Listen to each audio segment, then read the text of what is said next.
Okay, so we're going to dive into a really mind-bending idea from the philosopher Alan Watts. It's an idea that completely flips our understanding of self right on its head. The idea that you're not just some visitor in the universe, you are the universe. But first, let me ask you something. Just think about your life for a second. Do you feel like you're in the driver's seat, making things happen? Or does it feel more like you're a passenger and life just kind of happens to you? And that feeling, that's kind of the key to unlocking this whole thing. Yeah, for most of us, if we're being honest, it feels like the second one, right? Our default setting is what Watts called the passive mood. It happens to me. And this feeling isn't just about big dramatic stuff. It's happening inside your own body right now. I mean, think about it. You don't decide for your heart to beat. You don't plan to get the hiccups. And the biggest event of all, being born, you had absolutely nothing to do with it. We just arrive, feeling like everything is already in motion. And this feeling, it runs so deep. Like Alan Watts says here, it can become the story of our whole life, a story where we're always just reacting to a situation we feel like we were just dropped into. Okay, so where does this feeling even come from? This feeling that we're just outsiders? Well, Watts says that in the West, we tell ourselves two major stories, and both of them, he argues, are really alienating. All right, let's break these two down. So you've got one story, the old school scientific one, that says the universe is just a big, dumb machine, a pointless swirl of rocks and gas. And you're just a biological accident. Then there's the other story, the traditional religious one, that says the universe is a kingdom ruled by a big boss in the sky. And you're just a subject. You see the pattern here, right? In both stories, you're an outsider. You don't really belong here. But here's the thing. What if both of those stories are just wrong? What if the problem isn't the universe, but the way we're looking at it? What suggests we just need to change our perspective, kind of like changing the magnification on a lens?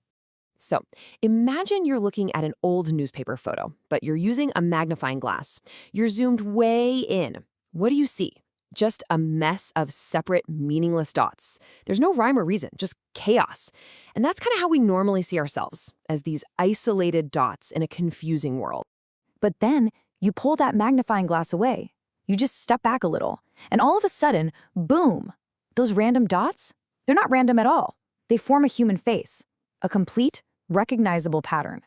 The chaos was just an illusion because you were zoomed in too close. And this is the key insight.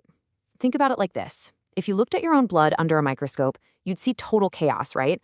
A war zone of microorganisms fighting each other. But zoom out to the level of your whole body, and all that conflict is actually the process of you being healthy. Conflict at one level is harmony at a higher one. So let's take this whole idea of magnification and apply it to the biggest question there is. What are you? Because what if you're not a thing, a noun? What if you're an action, a verb? We usually think of ourselves as some kind of solid, constant thing, an ego or a personality. But Watts says, no, you're not a thing. You are a pattern. He uses this great analogy of a candle flame. It looks like one thing, but it's constantly changing gas and heat. Or a whirlpool in a river. The water is always new, but the whirlpool stays. You are a constant pattern that the energy of the universe is flowing through. I mean, that is just such a powerful way to think about it. Our own language actually tricks us here. We have nouns and we have verbs, so we assume there has to be a thing that does the action. But maybe there's no you that lives. There's just living. There's just the dancing. Okay, here's another amazing way to picture this. So picture a really long rope, and it's made of different materials, section by section. First hemp, then cotton, then silk. Now tie a knot in it.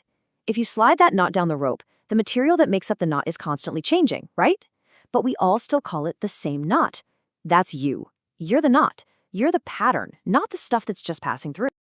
Okay, so if we're not these isolated little things, but we're actually dynamic patterns of the entire cosmos, what does that even mean? Well, this brings us to the final, really grand idea, what Watts calls the universe's game. Well, our consciousness, the way we see the world, has this built-in bias. We're trained to notice the thing, the figure, and completely ignore the background, the space around it. But you can't have a solid thing without the space around it. You can't have a star without the emptiness of space. They define each other. They go together. And that's exactly what we do on a cosmic scale, isn't it? We put all our attention on ourselves, the figure, and we totally ignore the vast background, which is the universe that makes this possible in the first place.